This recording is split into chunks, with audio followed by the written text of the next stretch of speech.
Antes de hablar de las enseñanzas de esta metáfora, quiero que escuches la trágica historia de la vaca y pienses en las aplicaciones que pueda tener en tu propia vida. La historia cuenta que en cierta ocasión un viejo maestro deseaba enseñarle a uno de sus discípulos los secretos para vivir una vida próspera y feliz. Y sabiendo los muchos obstáculos y dificultades que enfrentan las personas en esa búsqueda por la felicidad, él pensó que la primera lección debía ser entender la razón por la cual muchas personas viven atadas a una vida de conformismo y mediocridad. Después de todo, muchos hombres y mujeres parecen incapaces de sobreponerse a los obstáculos que les impiden alcanzar el éxito y terminan viviendo vidas apenas tolerables. El maestro sabía que para que el joven pudiera entender esta importante lección, debía ver por sí mismo qué sucede cuando permitimos que la mediocridad gobierne nuestra vida. Así que el maestro decidió que aquella tarde saldrían en busca del poblado más pobre de aquella provincia, y una vez allí se dispondrían a buscar la casa más pobre de todas, y allí ellos pasarían la noche. Y después de mucho caminar, los dos hombres llegaron a las afueras del pueblo, y allí, en la parte más alejada de un pequeño caserío, el joven se detuvo ante la casa más pobre y ruinosa que había visto hasta entonces. Aquella casucha, medio derrumbarse, sin duda alguna pertenecía a la familia más pobre de aquel vecindario. Sus paredes se sostenían de milagro, aunque amenazaban con venirse abajo en cualquier momento, y el improvisado techo dejaba filtrar el agua por todas partes. La basura y los desperdicios se acumulaban por todos los lados, dándole un aspecto aún más decaído al lugar. Y lo más increíble era que en aquella casucha de apenas 10 metros cuadrados vivían 8 personas. Sus miradas tristes y sus cabezas bajas y sus ropas sucias y viejas eran señal de que la pobreza no solo se había apoderado de sus cuerpos, sino que también había encontrado albergue en su interior. Sin embargo, en medio de este estado de penuria y pobreza total, la familia contaba con una posesión sorprendente bajo tales circunstancias.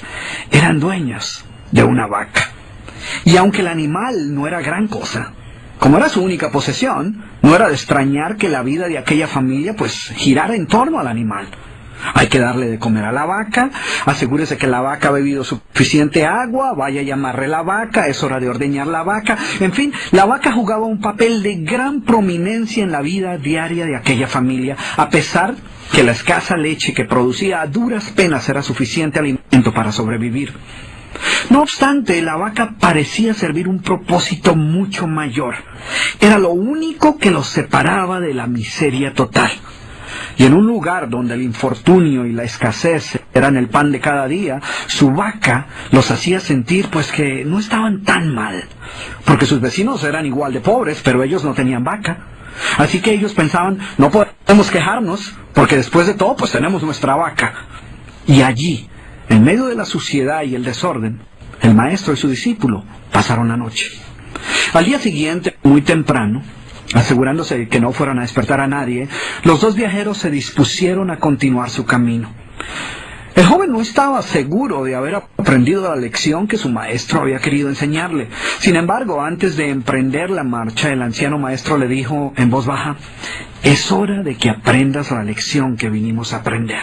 Después de todo, lo único que el joven había visto durante su estancia eran los resultados de una vida de conformismo y mediocridad, pero aún no estaba claro qué había llevado a esta familia a tal estado de abandono, y esa era la verdadera lección. Lentamente el anciano caminó en dirección al lugar donde se encontraba atado el animal, a no más de 50 metros de distancia de la casa, y allí, ante la incrédula mirada del joven, y sin que éste pudiera hacer absolutamente nada para evitarlo, el anciano sacó una daga que llevaba en su bolsa y con un rápido y certero movimiento proporcionó al animal una herida mortal que ocasionó que se derrumbara instantáneamente y sin hacer mayor ruido. El joven no podía creer lo que acababa de ocurrir. «¿Pero qué has hecho, maestro?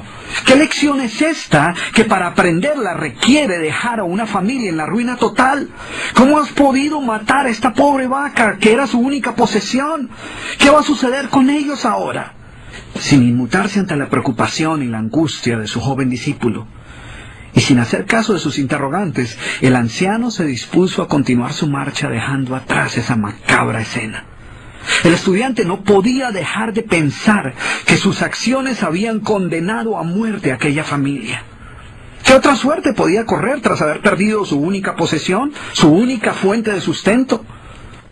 La historia cuenta que un año más tarde, el maestro llamó al joven discípulo y le sugirió retornar nuevamente a ver qué había ocurrido con la familia.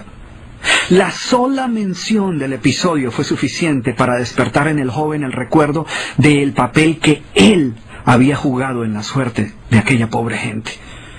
¿Qué les habría ocurrido? ¿Sobrevivieron el duro golpe? ¿Pudieron empezar una nueva vida? ¿Cómo los encararía después de lo sucedido? Así que a regañadientes el joven emprendió el regreso a aquel lugar y después de varios días los dos viajeros llegaron nuevamente al caserío. Pero por más esfuerzo que hicieron, no lograron localizar la humilde vivienda. El lugar parecía ser el mismo, pero donde un año atrás se encontraba la escuálida casucha, ahora se levantaba una casa grande que aparentemente había sido construida recientemente. Lo primero que cruzó por la mente del joven fue el presentimiento de que la muerte de la vaca hubiera sido un golpe demasiado duro para aquella pobre familia. A lo mejor se habían visto obligados a abandonar aquel lugar y una nueva familia con mayores posesiones se había adueñado del lugar y había construido una mejor vivienda. Todo esto pasaba por la mente del joven mientras se debatía entre acercarse a la nueva vivienda a indagar por la suerte de la familia o continuar su viaje y así evitar la confirmación de sus peores sospechas. ¿Cuál no sería su sorpresa cuando del interior de la casa vio salir al mismo hombre que un año atrás les había dado posada? Al principio el joven no pareció reconocerlo, pero después de unos minutos confirmó que efectivamente se trataba de la misma persona. El joven no podía creer lo que veía. Sus ojos brillaban, vestía ropas limpias, estaba aseado y su sonrisa y actitud eran muestras de que algo había sucedido. ¿Pero cómo es posible?, le preguntó. ¿Qué sucedió durante este tiempo? Hace un año, durante nuestra visita, fuimos testigos de la inmensa pobreza en la que ustedes se encontraban. ¿Qué ocurrió durante este tiempo para que todo cambiara? El hombre, ignorante de que el joven y su maestro habían sido los responsables por la muerte de su vaca, los invitó nuevamente a su casa y les contó cómo, coincidencialmente, el mismo día de su partida, algún maleante, envidioso de su escasa fortuna, había degollado salvajemente al pobre animal. Y luego continuó: debo confesar que nuestra primera reacción ante la muerte de la vaca fue una de desesperación y angustia. Por mucho tiempo, la pobre leche que producía la vaca había sido nuestra única fuente de sustento. En realidad, ella era lo único que nos separaba de la miseria total. Sin embargo, poco después de aquel trágico día nos dimos cuenta que a menos que hiciéramos algo rápidamente, muy probablemente nuestra propia vida estaría en peligro. Necesitábamos buscar otras fuentes de alimento para nuestros hijos, así que limpiamos el patio de la parte de atrás de la casucha, conseguimos unas semillas y sembramos algunas hortalizas y legumbres para alimentarnos. Después de algún tiempo nos dimos cuenta que la improvisada granja producía mucho más de lo que necesitábamos para nuestro propio sustento, así que decidimos venderle algunos vegetales que nos sobraban a nuestros vecinos y con esa ganancia compramos más semillas. Poco después vimos que el sobrante de la cosecha alcanzaba para venderlo en el mercado del pueblo. Y de repente sucedió. Por primera vez en nuestra vida tuvimos el dinero suficiente para comprar mejores vestimentas y arreglar nuestra casa. De esta manera, poco a poco, este año nos ha traído una vida nueva. Es como si la trágica muerte de nuestra vaca hubiera abierto las puertas de una nueva vida. Y el joven escuchaba atónito el increíble relato. Finalmente logró entender la lección que su sabio maestro quería enseñarle. Era obvio que la muerte del animal no había sido el final de aquella familia, sino por el contrario, había sido el principio de una nueva vida y de mayores oportunidades. El maestro, que había permanecido en silencio escuchando el fascinante relato del hombre, llamó al joven a un lado y le dijo en voz baja: déjame hacerte una pregunta. ¿Tú crees que si esta familia aún tuviera su vaca, habría alcanzado todo esto que ha logrado durante este año? El joven lo pensó por un momento y luego respondió: seguramente no. ¿Sí ves? La vaca, además de ser su única posesión, era también la cadena que los mantenía atados a una vida de conformismo y mediocridad. Cuando ya no pudieron contar más con la falsa seguridad que les daba sentirse dueños de algo, así solo fuera una pobre vaca, tomaron la decisión de esforzarse por buscar algo más. Tuvieron que aprender a ver más allá de sus circunstancias presentes. Y la más importante lección es que la vaca, que sus vecinos veían como una bendición, les daba la sensación de no estar en la pobreza total, cuando en verdad vivían en medio de la miseria.